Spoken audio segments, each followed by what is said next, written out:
97.3 The Fan. An Odyssey sports station.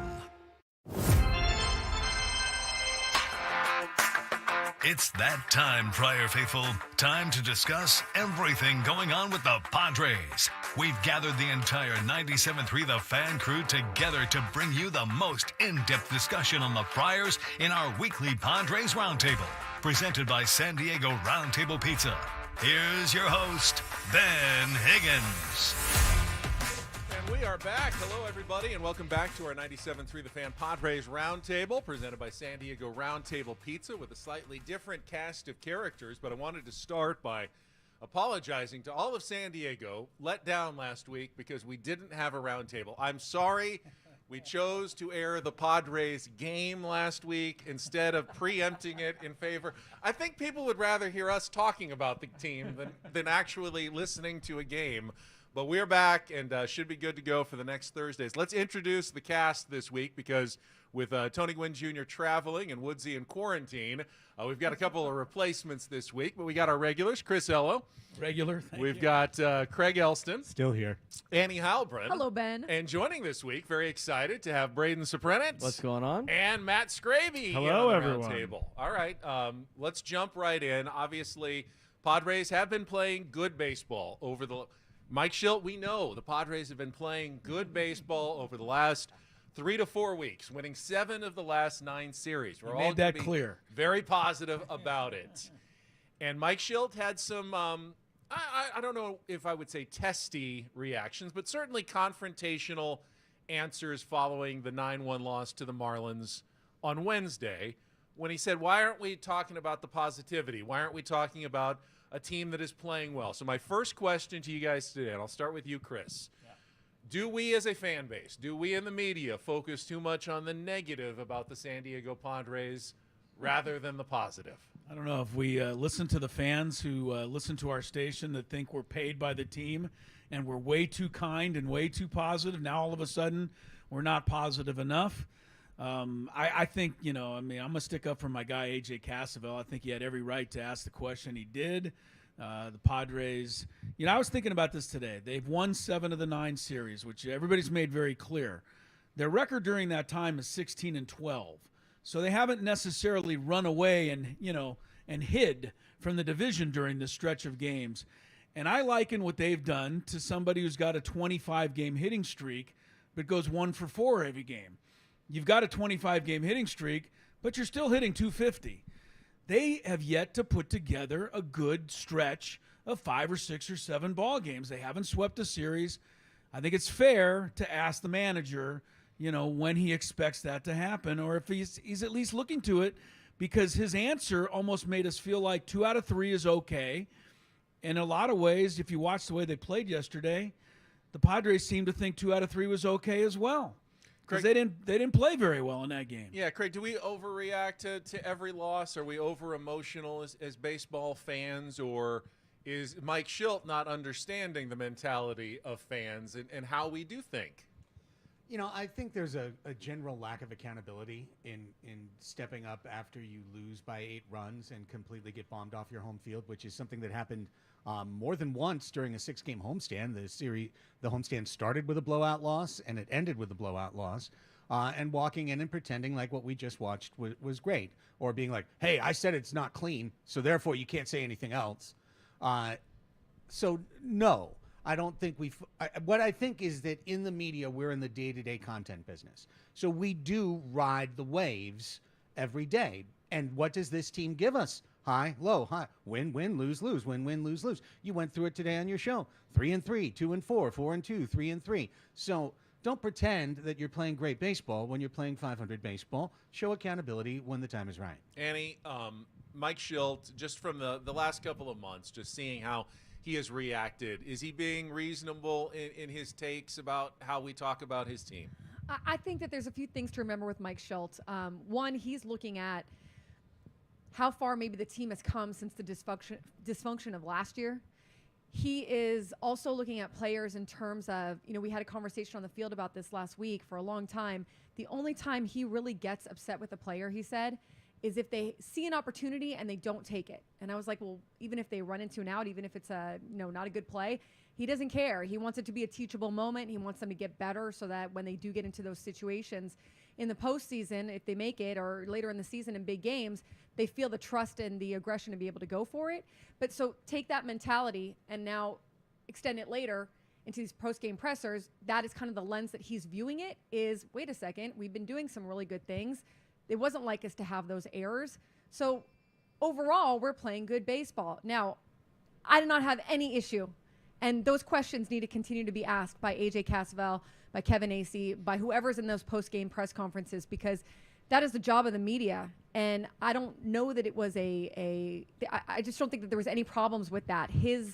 The way that he views it is through a different lens, but that doesn't mean that the way that we view it shouldn't be the lens that we view it. And can I just say one more thing on that? When he was with the Cardinals, he came from a winning organization that won all the time. So they had the benefit of the doubt. You're going to get back to your winning ways. This is not that. This is the opposite of that. They don't win all the time. So if he wants the benefit of the doubt to slant toward winning, they have to do that and prove that to the fans before it can go that direction. Yeah, it's a good point. I know he was in the organization last year, but this was a team last year that couldn't win more than 3 games in a row until September. This year, yeah, they have the 1 4-game winning streak, but we as fans have come to now expect that they're not going to put these long strings together. Now, Matt Scraby, I've been monitoring your social media, and I saw that you kind of nodded in acknowledgement of Mike Schilt that, okay, well, I mean, if they do keep winning series like they've been doing lately, that's okay. You don't have to sweep series as long as you keep winning. You seem to kind of say, all right, let's give Mike Schilt the benefit of the doubt here. Yeah, and the reason I do that is because he's right. They're playing better baseball right now. They're not losing 5 in a row, 6 in a row. They're just losing, 1 out of 3. And that could change. It could go the other way. But I really think that Mike Schilt needs to stay in the big picture mindset, and that's what he's doing. He's looking at the entire season and not just right now. And I understand why AJ Cassavell asked those questions, and I'm glad that AJ Cassavell asked those questions because they're fair questions, and I said that last night. But Mike Schilt, he has to keep his, they're fighting to stay 500, and he has to keep his team in the mindset of we're still in this. We still have a long way to go. And so that's what I think he's doing. He's defending his team, and he's the one out front saying, we're okay, guys. Like, let's just keep doing what we're doing. Braden, I think Woods and I have talked about this before. Since our professional football team left, we treat our baseball team a little more like a football team than we used to, where each game feels way more important than it did 10, 15 years ago. So we react more like we're reacting on a Monday morning after a loss that, of course, feels like, oh, now we got to wait a whole other week until there's a game. Well, baseball's a different sort of sport. Are we overreacting too much to individual Padres games over a very long season? I think a couple of times this year we have done that, and I think you're going to get that for the majority of the season just because of, how emotionally involved this fan base is with this team. I mean, this is the only, major professional show in town. I mean, I know we got a lot of other minor league teams in town, but the one that's big that a lot of people resonate with is the San Diego Padres. So there's going to be a lot of overreacting, even when they win. I mean, when they win games, we got, people are standing in line for World Series tickets, ready to go. I think yesterday is a little bit different from a standpoint of it's the way that the team played yesterday. It's the way that they had an opportunity to sweep a team for the first time all season. It's the whole lack of, they haven't swept anybody all year, and we saw this last year. And I think a lot of last year is still in the minds of a lot of fans. It's in my mind as well. It's like, they gave them the benefit of the doubt last year because last year everybody's like, they're going to get it going. They got Juan Soto. They got Fernando Tatis Jr. They got Machado. They got this great pitching staff. They're going to turn it around, and they got duped at the end of the season, right? Because the narrative saying everything's going to be fine. We're fine. We're right around 500. Everything's fine. And then they missed the playoffs by a couple of games. This year, Padres fans are like, look, I don't want to sit through that entire season that we sat through last year, and this is unacceptable that the way that they played yesterday to a point where Mike Schultz talking about how great everything is. Here's the other thing: the 2 series they lost, they got swept. I mean, they got their what handed to them by the Rockies and the Phillies. And my other question too, and maybe this is a question for all of us, but what do we want out of this Padres season? Just make the playoffs? Like, if we're satisfied with just making the playoffs, then cool. Like, everything's great. They're a game above 500. They're right where they need to be. But if this town really wants a World Series, and I'm not saying this is a World Series caliber team, but you have to understand, like, it would be different if Mike Shildt gave that speech and he had the Phillies record or the Dodgers record or even the Royals record. If they had the Royals season this season, I could understand Mike Shildt. Hey, guys, we're doing fine right now. It was a tough game today. And I think a little bit of how they played yesterday is part of it too. If they would have lost to the Marlins by 1 run and played lights out, and you know what, Marlins just got us that day, I think it would have been a different story than your starter getting knocked out, your middle relief getting shelled, and your offense not showing up. I thought it was also interesting that you go into the clubhouse and Jake Cronenworth said, there's still another gear we haven't found yet. And Manny Machado said, there's always a roller coaster in a baseball season. And we're kind of, you could look at it 2 ways, right? We're kind of smooth right now, but there hasn't been maybe huge drop-offs. You're not 11 games under 500 like the Mets, but there also haven't been high highs either, right? But the question AJ was asking was about that, like, having another gear to get to. And there were players in the clubhouse that acknowledged that. It's our 97.3 The Fan Padres commercial-free roundtable presented by San Diego Roundtable Pizza. And there are plenty of positive stories that I think, if Mike Shildt is being fair, we have covered them. And as Braden said, maybe even overreacted to. And I want to talk about one of them in particular, and that is Matt Waldren and what he has done, especially lately from the number 5 spot. Craig, I consider you our Matt Waldren authority right now on the panel. So did you write that tweet today that called him the greatest knuckleballer of all time? Did you have anything to do with that? No. Is that a thing that actually exists? Somebody tweeted that today, that he's in the running now for the greatest knuckleballer of all time. I immediately thought of Phil you. Necro. Well, Phil's out of the running. As Eno Saris did tell us, he did throw the hardest knuckleball of all time in recorded history in his last start, and that the knuckleballs over 80 are actually shown to be more effective, and he's throwing it more often, he's throwing it more effectively. So from what we have now seen from Matt Waldren, is his future now as a legitimate starter going forward in Major League Baseball? Has he established himself, or is he simply a guy that we're just waiting for? All right, waiting for that. Okay, he's going to struggle. Now we replace him with a rotation, which is what we kind of expected at the beginning of the year. Matt Waldren, you get the first chance for a few weeks, and then we'll try Johnny Brito, or we'll try Randy Vasquez, or we'll call up one of the minor leaguers. Is he now solidifying his spot as a big league starting pitcher? Well, I think something real happened, which is that Ruben Niebla and Matt Waldren had a heart-to-heart. They had a sit-down that's now been reported out, through multiple outlets, where Niebla showed him the numbers, looked him in the eye, said, you've got a pitch that every kid wants to play in the video game. You've got a pitch that no pit hitter in the league wants to see. And the Marlins looked lost. Yeah, the other that night none of them them. have seen. There's no machine in the world that can replicate what you're doing, so they can't even practice against it. Embrace who you are.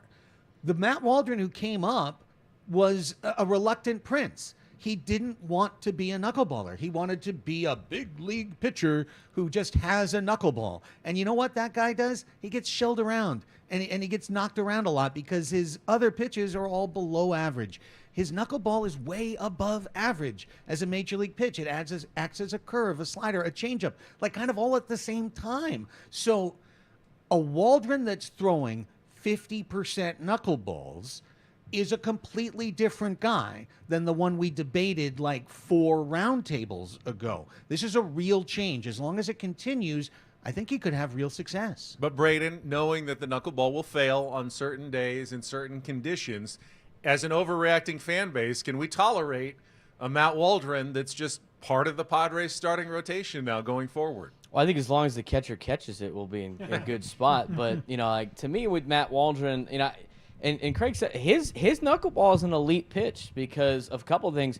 One, nobody has. That's such an advantage to have when you don't see it all the time. I mean, we talk about different situations where you go against pitchers in different divisions or different leagues and you don't see them ever, or the first time that you bring up a young pitcher and teams look lost.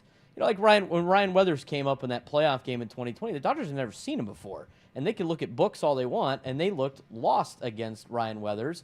And I think the same thing could be true about the knuckleball because they don't get to see it ever. Now, if there's a couple knuckleballers out there and you see knuckleballs all the time, you can make the adjustment and go after it. But the fact that he's the only knuckleball guy, I think he needs to, first of all, embrace it and go with it and be like, there it is, try to hit it. As you mentioned, nights that it's off, I think you're going to have a bad night. But here's the thing. When other pitchers are off It's a bad night. When Yu Darvish is not hitting his spots, the Yankees put up 4 home runs against him. So I think if he can continue to use this knuckleball as he's doing right now, he is a serviceable 5. He's good enough to get wins. And as long as, the catcher as long as he can try to break it down or at least knock it in front, it eliminates the guys just going around the bases every time somebody gets on. But again, if he has a bad outing with his knuckleball, it's like any other pitcher that has a bad outing with his bad pitches. It's an interesting point, though, Chris, as the familiarity will increase with Matt Waldren, especially in the NL West, when you're facing teams more often.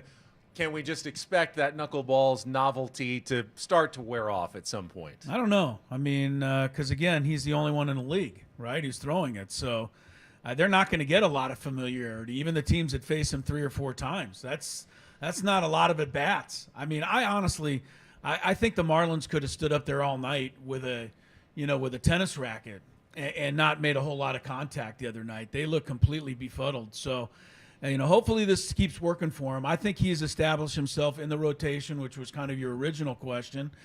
He's going to have some bad outings when the thing isn't working or he's not getting strikes, but falling way behind in the count. But, I mean, who you've got, give me a better option in the 5 spot than him right now. He's got a 1.96 ERA over the last month. Pretty good. I mean, Annie, it's undoubtedly a fun pitch, especially when it's working. I mean, as a fan, I was at the game. I mean, it's a delight to see the other hitters flail at something that they can't hit that's not even being thrown very hard. Even if they start to see him a little bit, if he's successful with it, the way it dances, you never know where it's going. So I think that he's in a great spot. Also, I like the fact that he has bettered it. He's made it faster. He has thrown it for strikes more. He has learned to use it in his pitch mix more, learned to use it to his advantage, learned to throw it more. So all of that tells me this guy is coachable. This guy wants to improve. He's learning from Ruben Niebla. I think it's his job to lose more than anyone's other job to win right now. Matt, if you want to add on Matt Waldren, you can. Yes, I did something on the Scraby Show last night called The Chronicles of Matt Waldren. You did? Okay. Yes. Oh, so I thought it was the Chronicles of Matt Scraby. Well, I'm trying to spin off it into different segments. Got it, but okay. I basically... Finally, You didn't have realized Craig that join you that's for the that? name his Oh, show that'd be should great. be. I know. Chris has been calling it what do you call it? The Scraby Scraby Chronicles. Chronicles. So The now I'm name of the trying show. to... Yeah, it's not the name of the show.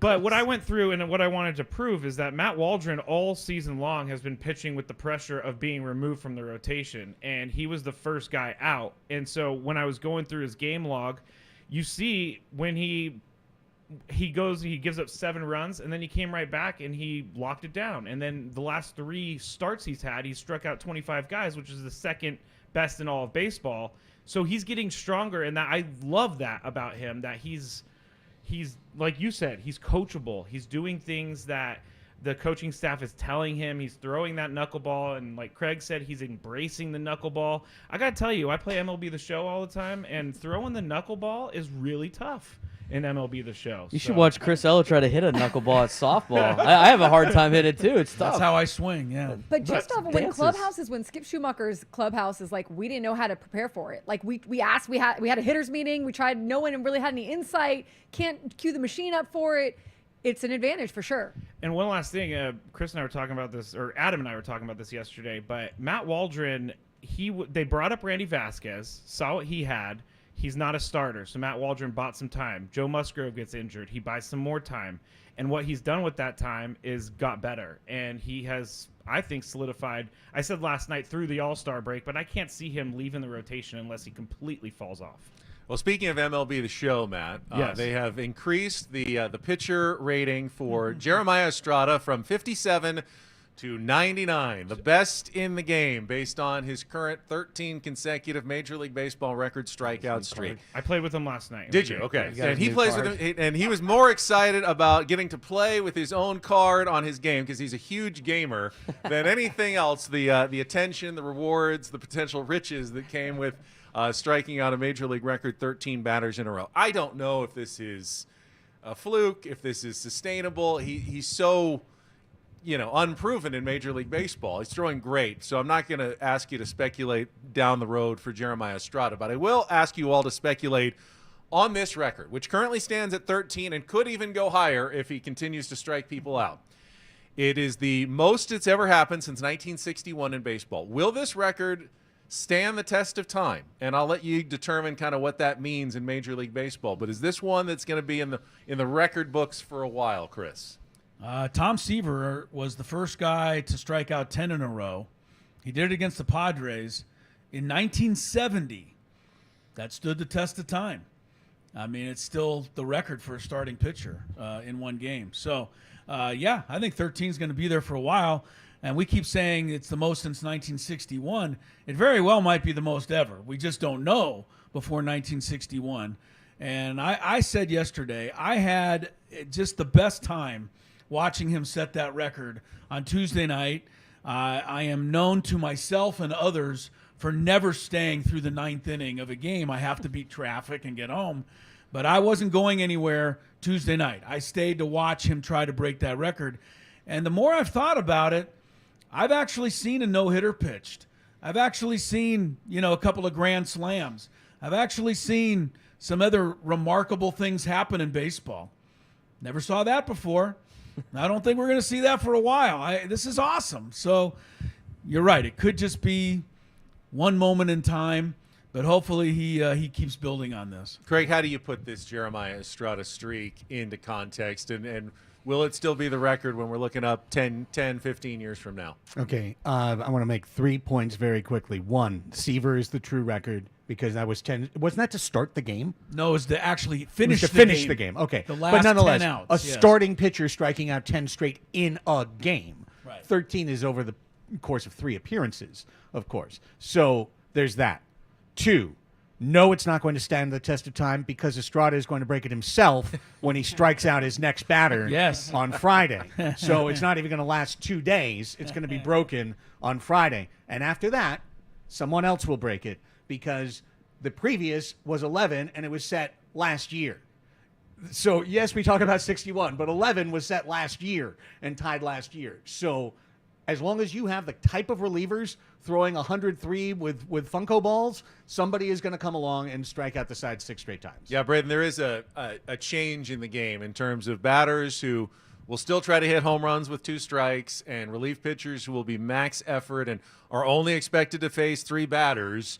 There are going to be more strikeouts in the game. So does that place the Jeremiah Estrada streak into some different context for you? Yeah, I that's exactly what I was thinking when you originally asked the question to the group. Was I just with this style of baseball and guys swinging out of their shoes a lot of times and relievers just emptying the tank, as you mentioned, only having to face 3 batters and we talked about with Waldren not seeing these guys a lot. I mean, there's a reason why bullpen guys are bullpen guys because you don't get to see them a lot, and when you see them a lot, you start to hit them, but you don't have to worry about that when you're facing a guy like Estrada because. Or when you have a guy like Estrada pitching because he's not going to face guys multiple times. So I can see it being broken. I agree with Craig. I bet you he strikes out the first guy he sees the next outing he is in, whether that be Friday or Saturday. That might end it there at 14. That'd be my prediction. But I don't think it's going to stand the test of time. I think somebody else will break it just because of the whole reliever thing and going across a couple of games being different than Seaver doing. All somebody has to do is hit a little dribbler in front That's of the what I'm mound. thinking, like I a little know, but- nubber. I mean, I think it's going to hold up for a while. I really do. I think this is really remarkable. He hasn't had to face Luis Ariz, of course. In the That's streak, right. that makes a difference. If you have to go up, There you go. back control, short swing guy, no one's been able to put the bat on the ball, Matt. I love what Jeremiah Estrada is doing for a couple reasons, and we had him on the show on Friday. And Name he's- dropper. Yeah, sick. name dropper for Friday. By the way, we'll have most likely Luis Ariz tomorrow, so I'll drop another name. Name dropper. Ask him if he thinks he could hit Jeremiah Estrada. That's Ooh, a great good question. That's a Chris. great Chris. question. That's on you. Good question. I love that because he said that it was kind of a wake-up call when he was released or DFA'd by the Cubs, and he's making. I love when guys make the most of their opportunities because you might only get this one chance with the Padres to claim a role on the team, and then you're out of. If you don't, you're out of baseball forever. But Jeremiah Estrada, he's must-see right now. You have to watch him. I was looking yesterday. Obviously, he wasn't going to come in the game with them down so much, but every time I see him coming into the game, I'm stopping, I'm watching, and I want to see what happens. I think Chris is right. This is going to stand for a little bit because he's going to A, extend it, and B, a little bunt or a nubber or whatever can get someone on base. And Andy, we barely know anything about him. I mean, Palm Desert High School, Coachella Valley native. He seems like a fun guy, though. Easy to root for. He's so fun. I read that story too in the UT this morning. I think Jeff Sanders did it about MLB The Show, and I don't play that, but it's so fun to see how excited he is. Just the same way that he was excited about Pitching Ninja, putting him on Twitter the other day, just the same way that he went to In-N-Out after he broke or set the major league record for it the other night. So really down to earth guy. People might not know that he almost died of COVID. I mean, that's probably a little hyperbolic. He was hospitalized and spent quite a while in the hospital, unable to, real bad oxygen issues, just unable to do much of anything for, I think, a few months. Like he was in a really bad place. And so he had Tommy John surgery. He got really, really in a bad spot from COVID. So he went through some dark times, to Scraby's point here, before kind of being able to turn stuff around and unlock something new here with the Padres. I did not know that. I saw that he didn't pitch in 2020. It said due to COVID. I just assumed it was because they shut down the minor leagues and no, he didn't get to pitch, but he was actually unavailable. He lost that year, I Yeah. think, obviously, like they did, in terms of losing that COVID year. But no, he very severely got a case of COVID and ended up hospitalized for quite a while. It's our 97.3 The Fan Padres Roundtable, presented commercial-free by San Diego Roundtable Pizza. And I kind of agonized about what Manny Machado question I wanted to ask. I definitely wanted to talk about Manny, but I didn't know exactly how to phrase it without, loading the question. So here's what I came up with. And, Braden, why don't we start with you? So Manny Machado obviously has not put up Manny Machado-like numbers. He is currently on an 8-game hitting streak, but it's not, as Chris kind of said, it's kind of one of those 1-for-4 type of streaks. Do you think that Manny Machado is at least heading in the right direction toward breaking out and becoming Manny Machado, or is he actually kind of not getting closer to being the player that we're used to seeing on the field? I think he's getting closer. Okay. Based on what we've seen out of him the last, couple of series, I think he's hitting the ball a lot harder than he was at the beginning of the season. I think he's feeling more comfortable, obviously, with his elbow, and he's spraying the field. But the other thing too, I mean, if you look at his baseball savant numbers, his numbers are all a lot higher. He's hitting the ball a lot harder. He's finding different spots. He's getting comfortable, it looks like, and it's as much as it's sometimes people poke fun at the phrase that he had in the clubhouse last year, a couple years ago, I'm Manny Bleeping Machado. I mean, he is. And here's the thing. It's like you invested money in him for him to be that guy. And I'm not worried about the stars on the team as I am about some other things, because you paid them the money that you paid them for them to be stars. You let them be stars. And the other thing, too, is with Manny, we've seen it every year. I mean, I said for probably 1 year, he doesn't get out to hot starts. I mean, I think I saw it a couple of weeks ago. He had the exact same numbers through the first 30-something games as he did last year through his first 30 games played. I mean, he is very consistently not a fast starter. So I think he's turning it around. I don't think he's cooked like a lot of people want to say every time he doesn't play well, but I think you're about to start to see Manny go on a little bit of a run. Craig, Braden's right. The numbers behind the numbers are mostly good for Manny Machado, except for the one that continues to be a concern. Ground balls, not getting the ball in the air consistently. How much of a red flag is that for you? And do you see Manny heading in the right direction or still regressing here? Yeah, this is the unlock, is loft, right? Like he's just not lofting the ball. And when we say he's starting to hit like Manny Machado, no, he's starting to hit like mid-late career Eric Hosmer is what he's doing. He's, kind of a 260-ish average with a whole bunch of ground balls and some line drives through the infield. That's not what you pay him $35 million a year for. You pay him for the bombs and the elite defense. He's still providing the elite defense. He made an error yesterday, and it was, his first since August? So that actually proves the point of what a great defender he is, when you have your first error. But honestly, it's until he lifts the ball, he's not Manny Machado. Once he starts lifting the ball again, then he's back. Annie, it's we've gone through kind of this series of years with Manny Machado, and he always has eventually become the player that he says he's going to be. Do you have any concern that that's not going to happen? So I think that he's moving closer in terms of always tinkering and finding a way to get himself back on track. I don't think that any of that is lost here. What I will say, and what Manny has said himself, is the elbow continues to be a bit of a bother for him. It continues to be something that he's working back from.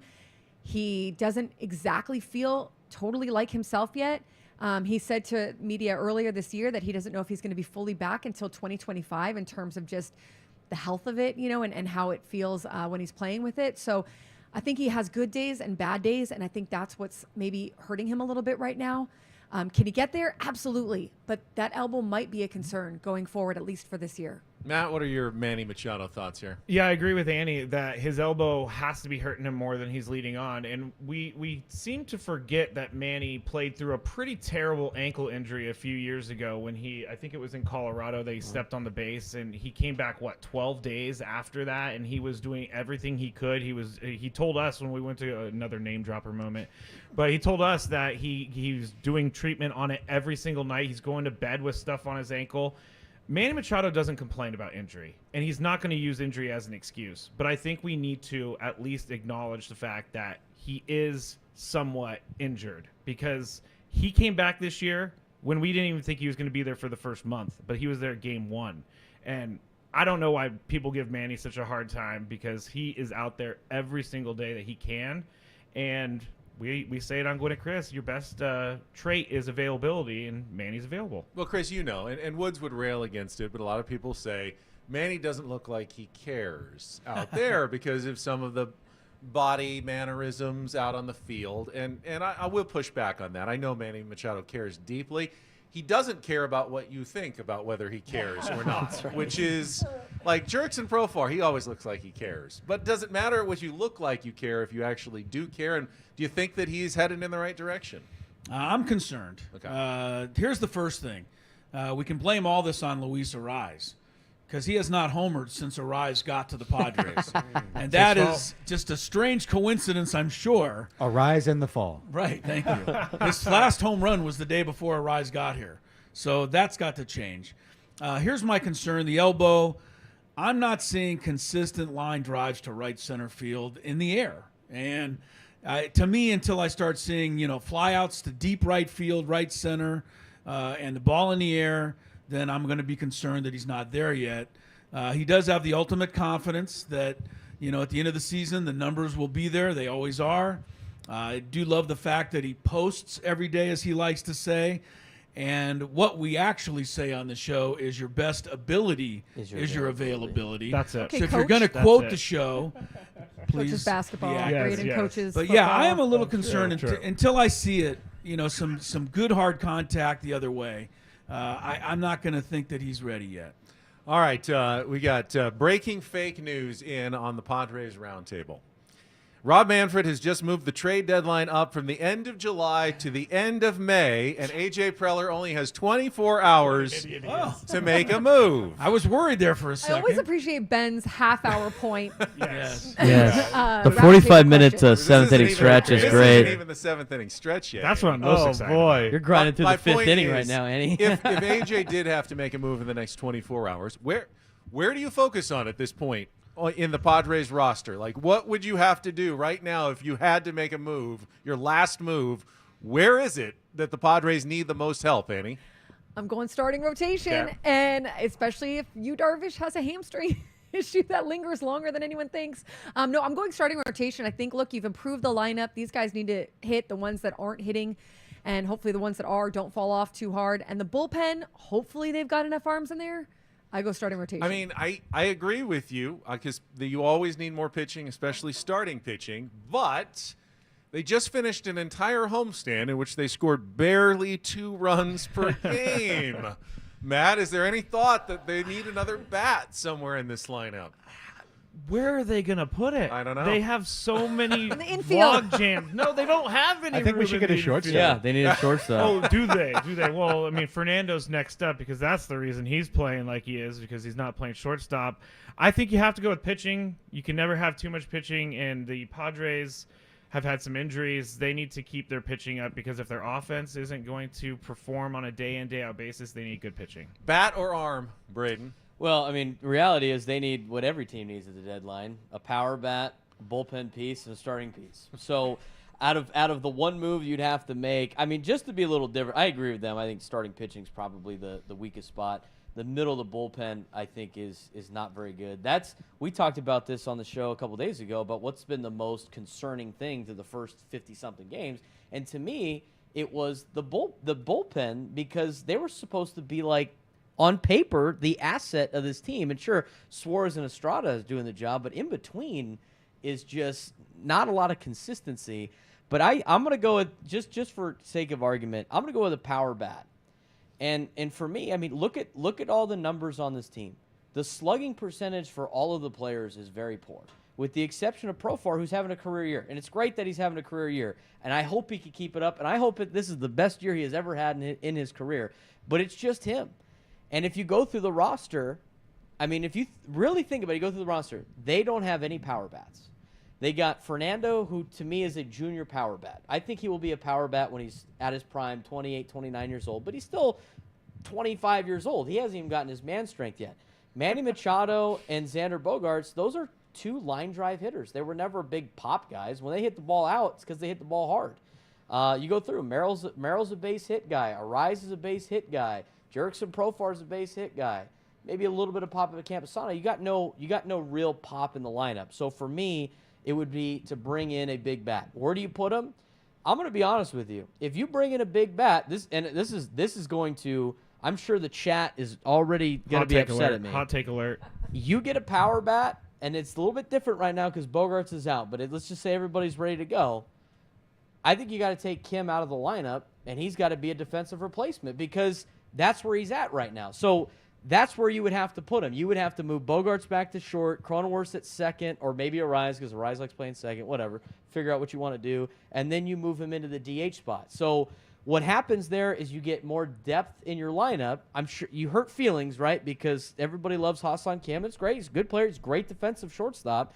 But you would have to make some of those tough decisions if you want to add another bat to the lineup. But as you mentioned, they obviously need a little bit more pop. Credit to Braden for actually having a take there, even though Hassan Kim was the only player who actually homered in the series, I believe. That's right. That's right. The Marlins, but for Craig and Chris, do you both agree? Is it an arm like most of us has said? And is Braden's point right? Even if you added someone, whether it's an arm, a starting arm, or a bat, it's very hard to decide who to take out. No one's playing bad enough to just jettison, but no one's playing so good that you can just feel like, other than, like a couple of guys, that they couldn't be replaced as well, like Hassan Kim. Well, yeah, I also appreciate that Braden came with a solution to the answer of where do you put a power bat, because the Arise trade is a lock-in there. Before, there was an opportunity to add a power bat at DH.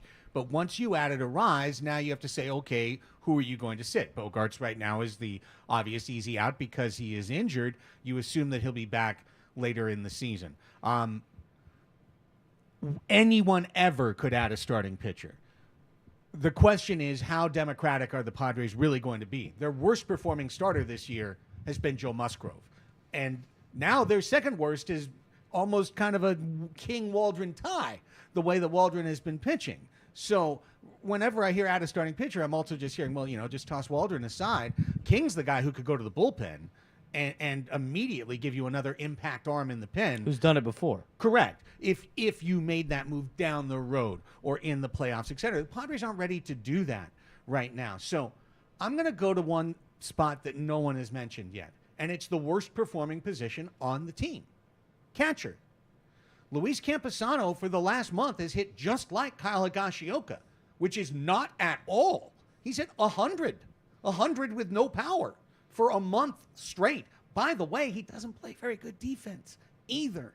So I've been a big Luis Camposano fan, but as I said on the show yesterday, I'm only biased against poor performance. I'm not biased against any individual player, just bad performance. And Camposano's performance has been bad. Higashioka has been a complete automatic out. And if you wanted to upgrade a position on this team offensively, catcher is the first place to look. Chris, any thoughts on an upgrade? Yes. Nobody's mentioned it yet, but I know it's in everybody's mind. This team, despite winning 2 out of 3 over the Marlins, cannot hit left-handed pitching. They just absolutely can't. They scored maybe 4 or 5 runs in this series, a couple of home runs. That's about all they got against the Marlins. Prior to that, they were shut out in 5 of 6 games against left-handed pitching. That's almost impossible to do. And I don't know why Manny and Fernando can't hit left-handed pitching all of a sudden. I don't know why. I mean, Camposano, by the way, has 4 hits this season against left-handed pitching. How is that possible for guys that are right-handed to be able to not ever get a hit against a left-handed pitcher? So here's who you go out and acquire. As long as his hand is not broken out for the season, Pete Alonso, stick him on first base, get a rise back at DH, and ride that all the way to the deep into the playoffs. Thank you. Everything's solved. Loving the takes on the Padres Roundtable 97.3 The Fan, presented by San Diego Roundtable Pizza. Now, Annie, it is time for our 7th Yay! All right. question of the day. As we learned yesterday, Mike Schilt does not like it when you call this a roller coaster of a season. So today's 7th inning stretch question is, what is your all-time favorite amusement park ride? And please be very as good. specific as possible. You can go any of the local amusement parks, anything you visited.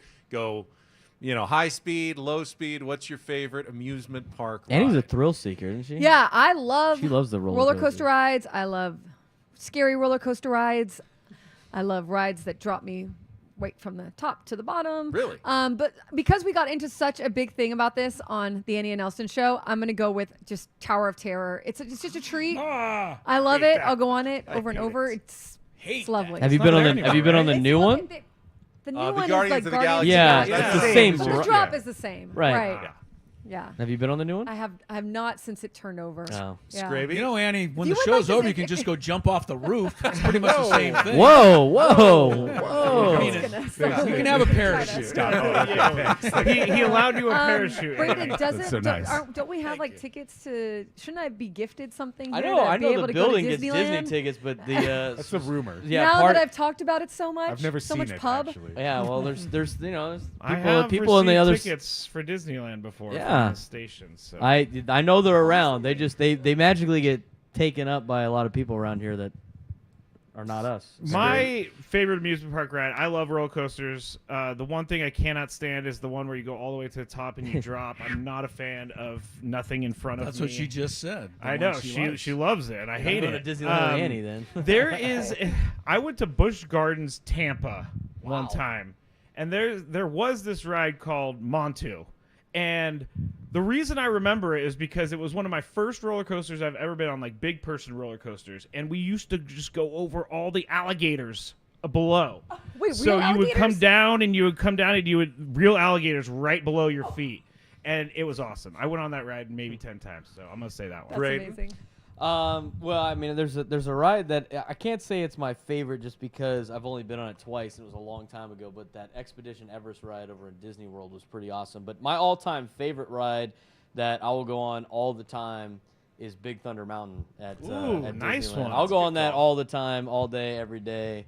That's probably my favorite. That's my that- maximum roller coaster. I was going to say thrill. that ride has the ups and downs of this Padres season. That's A little right. bit Yeah, up, yeah, a little bit exactly. down. Big That's Thunder what Mountain, happens. a.k.a. the Padres 2024 season. Yeah, It's there the you go. wildest ride in the wilderness. It is. There you go. Keep your hands and arms inside the view. That's Thank right. you. Welcome to Right. Padres I'll baseball. go Space Mountain. I'll be very Space simple. Mountain's In the a good dark. I'll go one. Space Mountain. Yeah, I like that one. Craig or Chris? My real favorite's called X. It's at Magic Mountain, but I wanted to get a shout out in for Mr. Toad's Wild Ride Mr. at Disneyland. Toad. I always enjoyed that. And the ride I'm scared to death of because I went on it once and I'll never step near it again is Emperor at SeaWorld.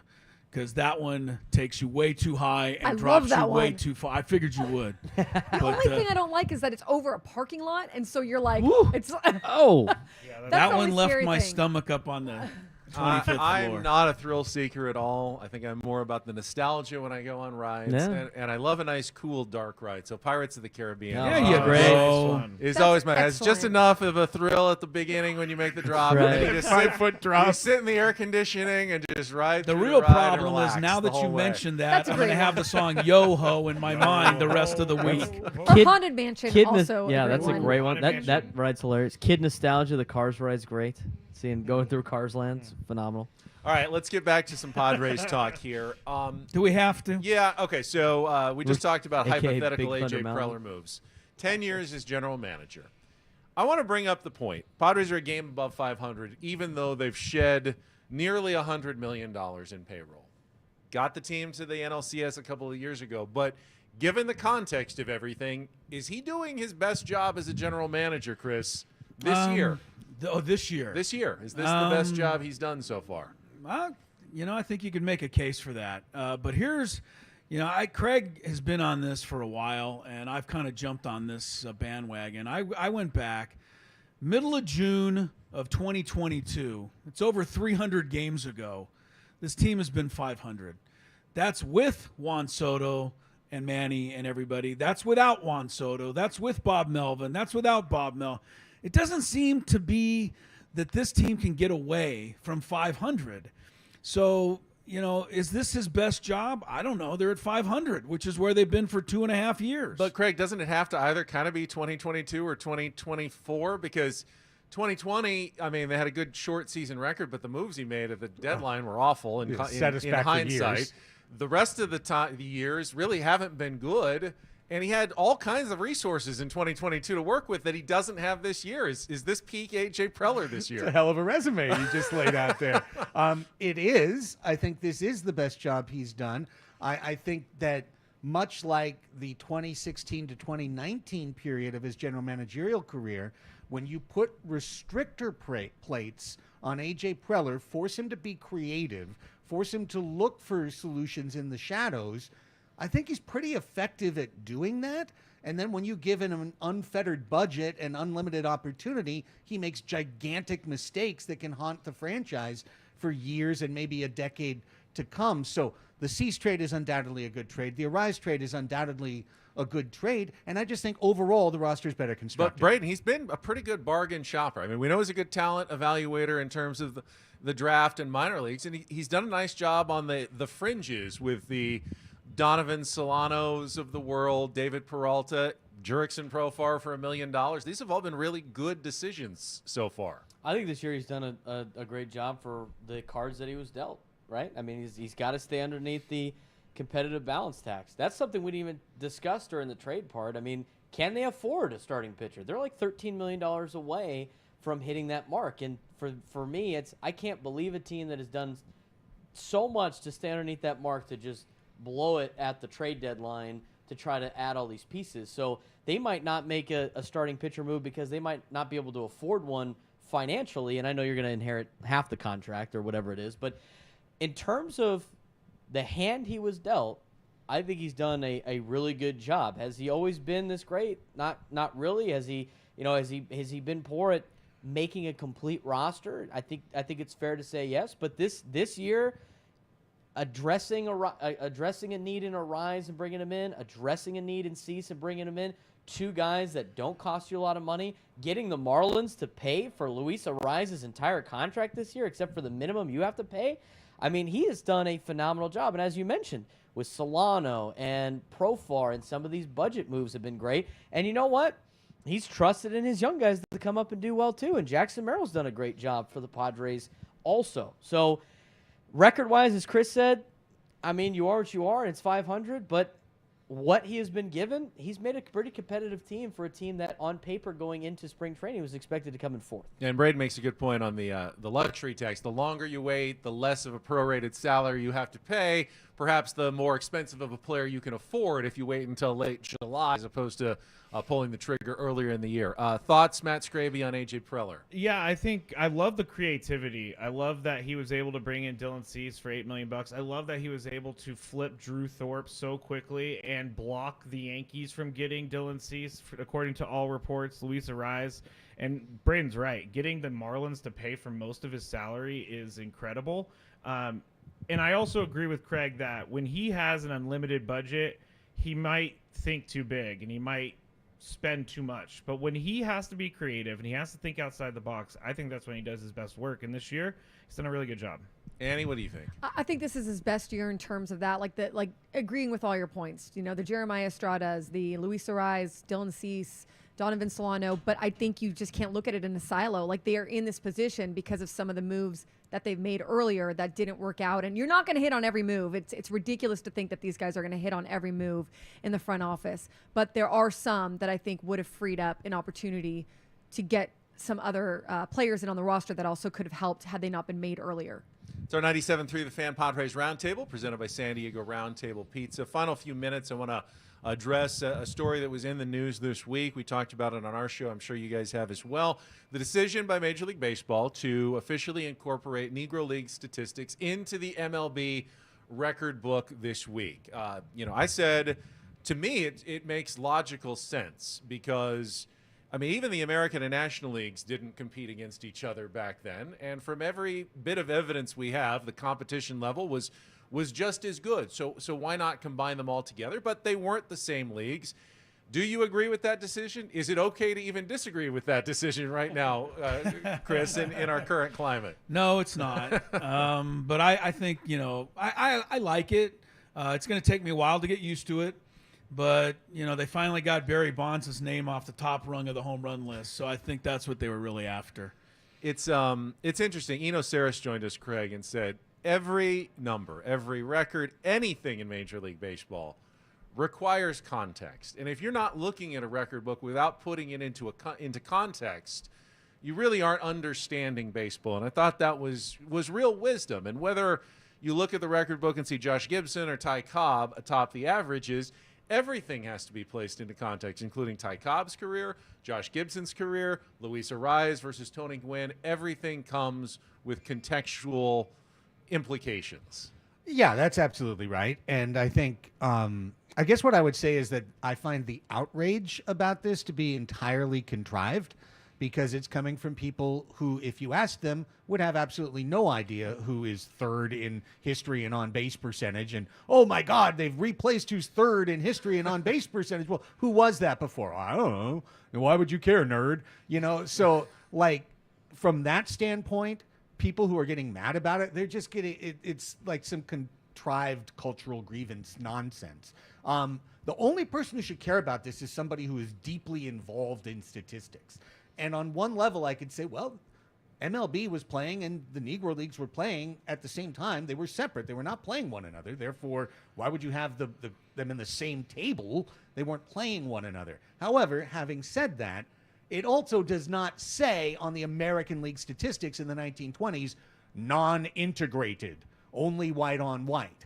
So seeing as there is not that context, in the end, this is simply a matter of a historical recording, in which case everyone's numbers should be recorded. Braden, you've been unafraid to share opinions. Your thoughts here?